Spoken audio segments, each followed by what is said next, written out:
Welcome back to today's Explainer. We're tackling a total beast of a topic from corporate law right now, specifically Chapter 10, which covers the very intricate world of audit and auditors. But listen, instead of just reading through dry sections and legal limits, we're going to do something a little different today. We're stepping into a story. I want you to imagine a fictional case study. Picture John Wick. But imagine John Wick isn't just an action hero. He's a meticulous, rule-abiding member and shareholder of a very exclusive organization, Continental Private Limited. We're going to use the Continental to anchor our legal learning, making these provisions, penalties, and strict statutory limits practically impossible to forget. Let's set the scene. So as a member of the company, John Wick operates by a very strict code. And in the corporate world, well, that code is the law. The law mandates that he is strictly bound to appoint a statutory auditor for Continental Private Limited. You see, every single company needs an independent set of eyes to examine its financial statements, just to make absolutely sure everything is transparent and totally above board. For a place like the Continental, where precision is literally everything, they can't afford even a single compliance misstep. So John Wick needs a true professional, someone who can handle the immense responsibility of auditing this highly specialized private limited company. Well, the company doesn't waste any time at all. They follow the appointment process promptly and exactly as the law dictates. The board considers the qualifications and experience of the proposed candidate, just to ensure they're commensurate with the size and the highly unique requirements of the Continental. Once they're completely satisfied, the board brings their official recommendation right to John Wick's desk. And the auditor they've proposed for this monumental task? None other than the meticulously precise Dr. Strange. But before Dr. Strange can actually begin his magic, there is a legal formality that must be observed to the absolute letter. Dr. Strange submits his written consent and his mandatory audit certificate. Let's just quickly skim the fine print together. It states that the appointment is within the limits laid down under the Act. Dr. Strange is eligible and not disqualified. The appointment is as per the terms provided under the Act, and the list of proceedings against the auditor is true and correct. Okay. By satisfying those strict criteria, the Continental officially has its auditor. Now, what's really interesting about this slide is, well, an auditor doesn't work for free, right? Their remuneration needs to be fixed. In corporate law, the specific section that deals with the remuneration of auditors is Section 142. So, how are we going to lock that number into our memory? Let's tie it directly back to our story. John Wick sits across from Dr. Strange, slides a contract across the table, and explicitly sets his pay at exactly 142 rupees per month. Is it a strangely low amount for a sorcerer? Absolutely. But guess what? Every single time you think of how much John Wick pays Dr. Strange, you are going to immediately remember the number 142. Section 142 of the Companies Act governs the remuneration of auditors. It is really that simple. Now, you know John Wick. He's completely obsessed with security and compliance. Standard compliance just isn't going to cut it for the Continental. He wants strict, impenetrable security. So he dives deep into the rulebook and finds a provision that gives him exactly what he's looking for.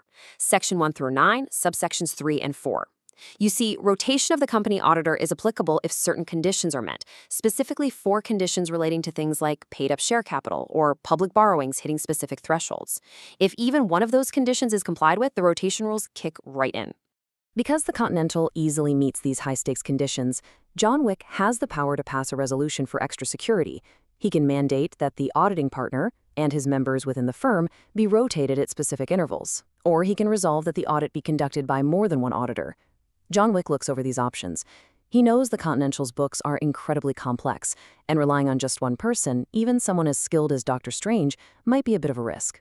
And this brilliantly illustrates the concept of a joint audit. John Wick opts for that second condition. He decides that the audit shall be conducted by more than one auditor to ensure massively enhanced scrutiny. So he makes a call and brings in the Scarlet Witch to work right alongside Dr. Strange. Together, they begin the joint audit of Continental Private Limited. 2 incredibly powerful auditors, cross-verifying absolutely everything. So here's the thing.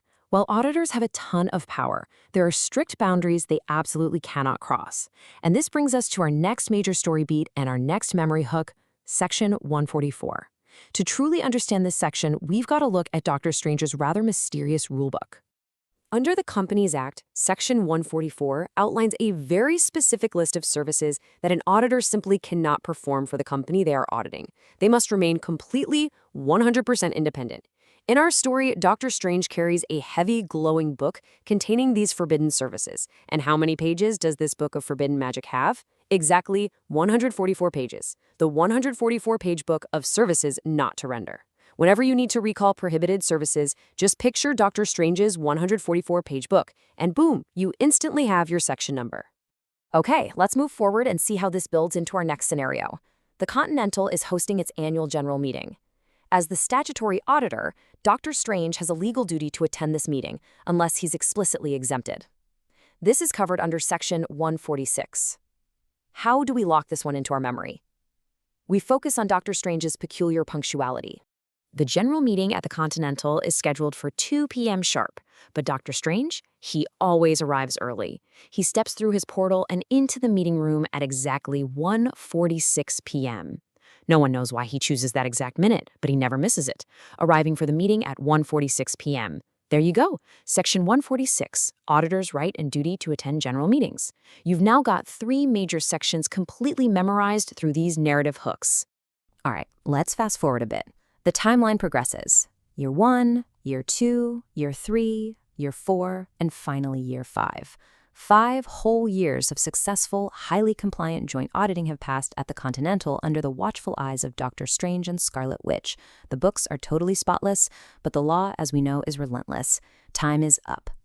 John Wick must now face the legal reality of Section 139, subsection 2. This is the mandatory cooling-off period for the rotation of auditors. The law states super clearly that specific classes of companies shall not appoint or reappoint an individual as an auditor for more than one term of 5 consecutive years. Dr. Strange, being an individual auditor, has hit his absolute limit. It doesn't matter how good a job he did. The law demands rotation to ensure fresh, unbiased oversight. John Wick calls Dr. Strange into his office. He thanks him for 5 years of totally impeccable service. But John Wick is a man of rules. He explains the farewell rules of Section 139 too. 5 years is the strict limit. Furthermore, he makes it crystal clear that whoever replaces Dr. Strange cannot be associated with him in any way. As per the law, on the date of appointment, the succeeding audit firm cannot have any common partner who is part of Dr. Strange's practice. No common audit partner and no common network firm will be appointed. So Dr. Strange gets a respectful farewell, and the Continental immediately begins the search for a completely new, unconnected auditor to start the cycle all over again. And just like that, you've absorbed some of the most critical provisions, section numbers, and concepts of Chapter 10. So I want to leave you with a final challenge to test out your new memory hooks. Can you instantly recall what the numbers 142, 144, and 146 stand for in the Continental Rulebook? If you can picture the salary, the forbidden book, and the arrival time, you've already mastered this segment. Think about how you can apply this awesome mnemonic technique to the rest of the act. Thanks for joining me for this explainer, and keep learning out there.